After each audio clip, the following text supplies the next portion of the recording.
Now, the Umkhonto we Sizwe Military Veterans Association has been vocal in defending former President Jacob Zuma. It even went as far as to say it would protect him from being arrested. MKMVA members have been maintaining a presence outside Zuma's homestead in eNCA. Well, Judgment Day has come. Zuma has been sentenced to 15 months in prison for contempt of court. That judgment was handed down earlier in the Constitutional Court. Let's hear from the MKMVA president now, Kebby Maphatsoe. I'm also joined by ANC veteran Mavuso Msimang. Mr. Maphatsoe and Mr. Msimang, thank you so much to both of you for your time. Let me start with you, Mr. Maphatsoe. As the MKMVA, you've always supported the former president in his defiance of the Constitution. He has previously indicated that he won't, in fact, respect the Constitutional Court order. He has now been found guilty of contempt and has been sentenced to 15 months in jail. What happens now? What's your plan as the MKMVA? Thank you, sir, and the viewers of eNCA. And we knew that the media has been driving a campaign that President Jacob Zuma is guilty before he has been found guilty. Now you are that happy. What has been happening is that President Jacob Zuma has been fighting for his constitutional right, that he must be given the right not to implicate himself when he is appearing before the Zondo Commission. But the Constitutional Court took away his rights and said he must explain himself. He does not have the right to keep quiet. But it is clear here in South Africa, there's a judiciary for the whites and there's a judiciary for the Africans. I'm raising this thing because P.W. Porter refused to appear before the TRC and he was fined 60,000. With President Jacob Zuma, who fought so hard for this constitution that he respects and he was fighting for his right to be implemented that are in the constitution, he is sentenced to such harsher sentence. Outrageous, and we as MKMVA are disappointed and we don't accept it. But what can you do as the MKMVA beyond being disappointed? I mean, your statement says you will oppose this imprisonment, and I quote here, we will use every legal avenue to oppose this. There's no option for you to appeal or oppose. This is the highest court in the land.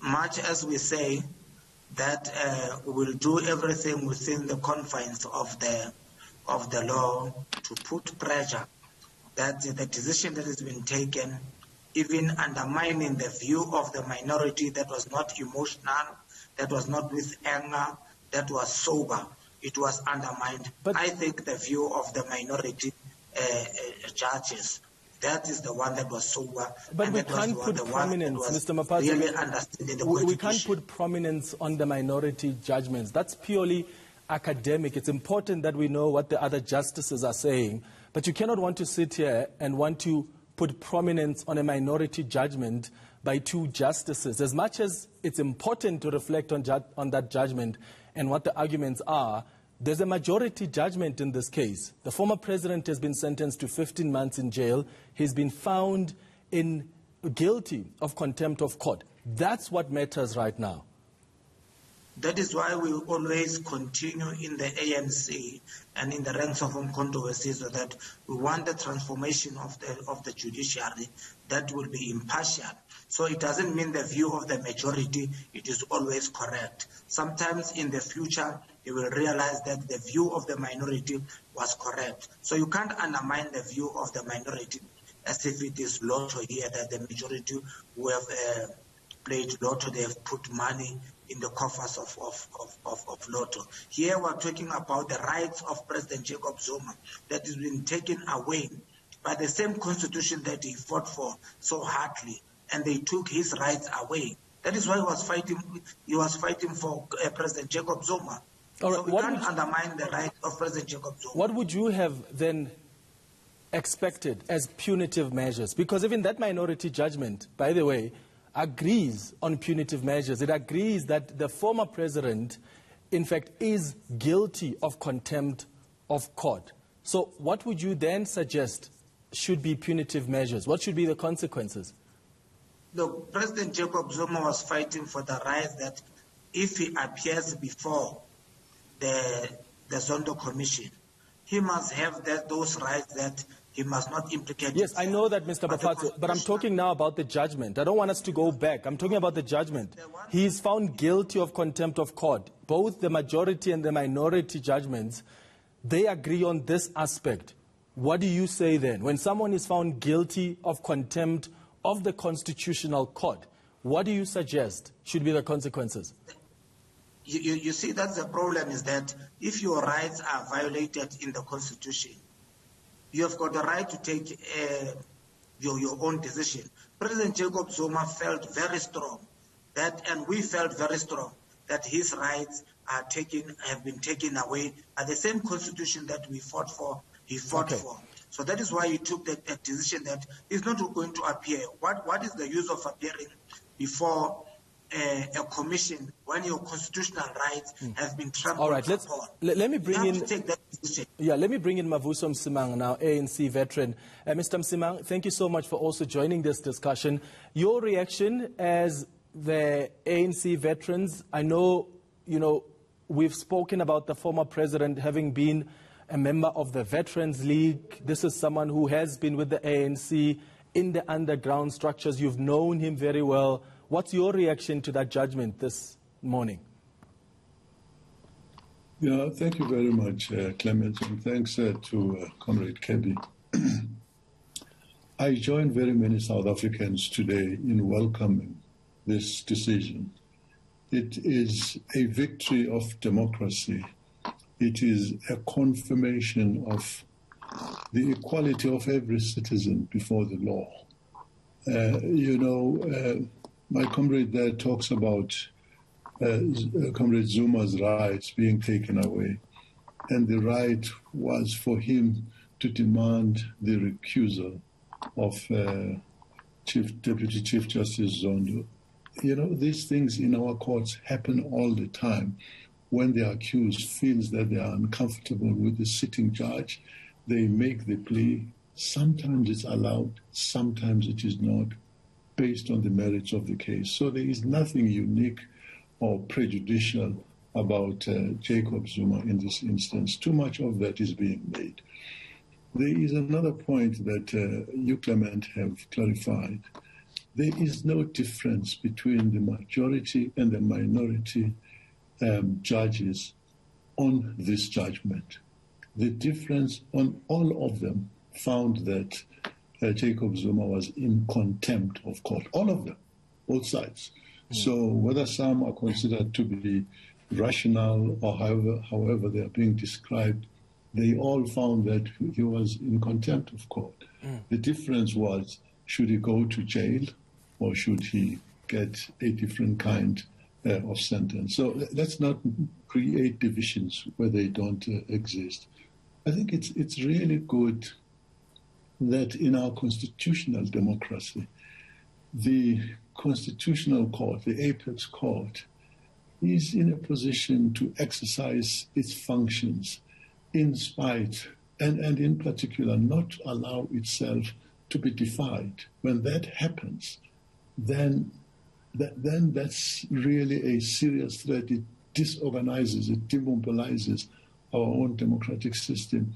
If Zuma can do that, why wouldn't a drug lord feel that they should be treated in a particular way? And if they were not so treated, then they will boycott the court or do things like that. So we all must subject ourselves to the decisions. Sometimes we like them, sometimes we don't like them, of the institutions that are given by the Constitution. What do you think? What do you think this moment means, Mr. Msimang? What do you think this particular moment means for the African National Congress? I mean, I'm talking to you now, together with Kebby Maphatsoe. Both of you are ANC members. Both of you played a role in the struggle for our liberation.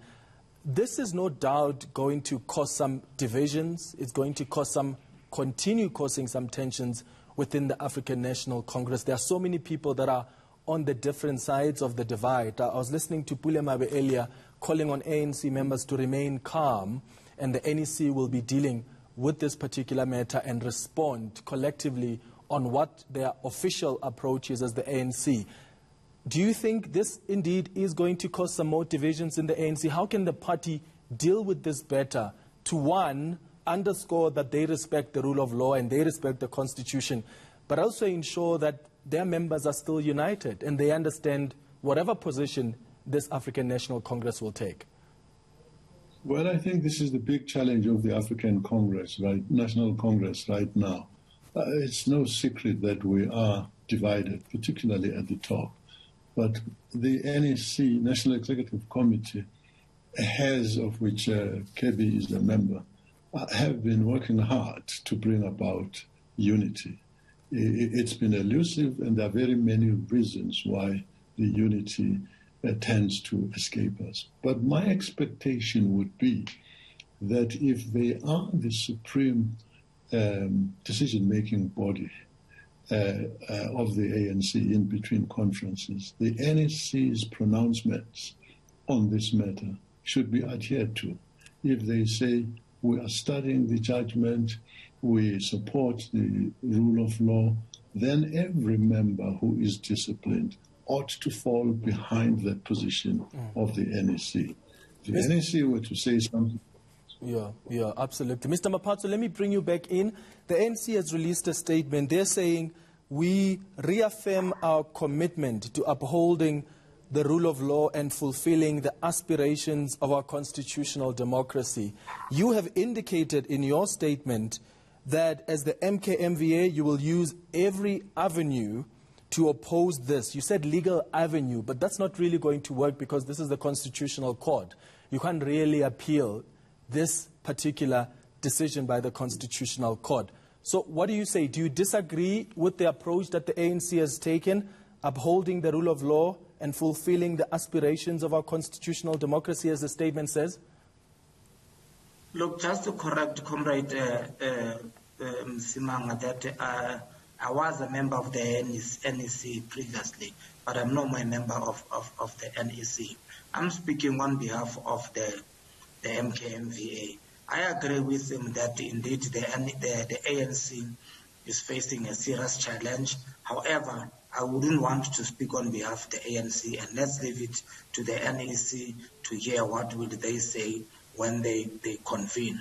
But we still stand with our view that this is outrageous, really, that the rights of President Jacob Zuma were trampled on, and he fought very strongly to defend the rights that he fought for. So if other people think that if you fought for something and you won it, and it is violated, you must then surrender, then you're a coward. But President Jacob Zuma is a brave cadre of the ANC and a brave cadre of Umkhonto weSizwe, that he fought for this constitution and the rights that are enshrined in the constitution not to be trampled upon. So we support him on that, President Jacob Zuma. Well, he's indicated that he's ready to go to jail.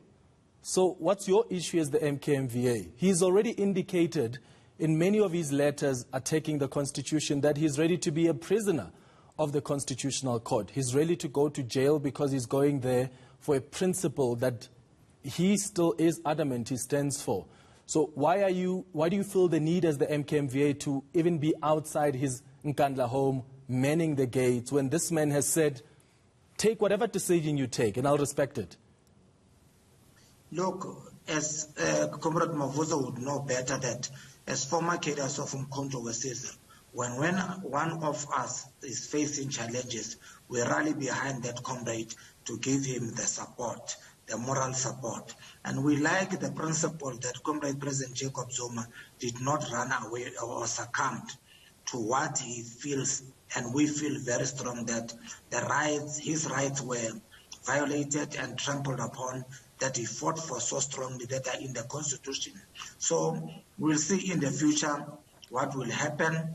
Let's wait and see what the NEC of the ANC will say. But as MKMVA, we're really disappointed, and it's very shocking that they can come to such a harsh decision like this. All right, lastly, are you going to be sending your members outside in Nkandla? I've seen some of them already outside in Nkandla. Are you going to be sending your members there? I think at the last time, some of your members indicated that they would want to form some kind of a human shield to protect the former president from arrest. Is that still the plan? Yes, we're not apologetic about that. So that we will defend our comrade from a shield. That is why we're talking about all legal means. So you're going to obstruct justice. You're going to so you are going to obstruct justice. You're going to obstruct the police from effecting the arrest should it get to that point if the former president fails to hand himself over in 5 days. Yes, they will be there. Our comrades, more are still going there to make sure that we give the moral support to our former patron-in-chief, our commander, former President Jacob Zuma. And we'll never change that principle. But you do know that's obstruction of justice. If you are busy protecting a man that's supposed to be behind bars or supposed to be arrested, you are obstructing justice, and you will be arrested for that. You know that. Well, we'll see it when we'll cross the bridge when we get there. All right. Kebby Maphatsoe, thank you so much for your time. MKMVA President, thank you so much to Mr. Mavuso Msimang as well, who is the ANC veteran, also reacting to that judgment in the Constitutional Court this morning. Still to come here on